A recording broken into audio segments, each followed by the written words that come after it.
روز سه‌شنبه 23 اپریل هوای شهر کراچی پاکستان تا 41 درجه سلسی بالا رفت. مقامات از احتمال دور نمی‌دانند که روزهای آینده هوا باز گرمتر خواهد شد.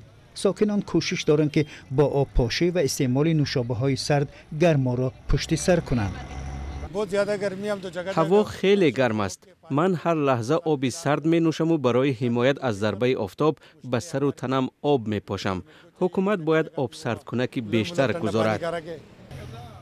این پیشنهاد را همصحبت دیگری خبرگزاری ریترز دستگیری می کند.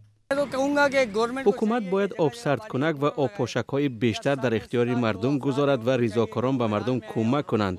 بر علاوه باید گفت که حکومت هشدار داده است که هوا گرم می شود.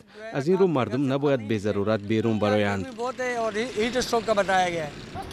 بر پای معلومات خدمات آب و هواسنجی کراچی، روز چهارشنبه گرمی هوای این شهر تقریباً 4 تا 6 درجه دیگر بالا خواهد رفت.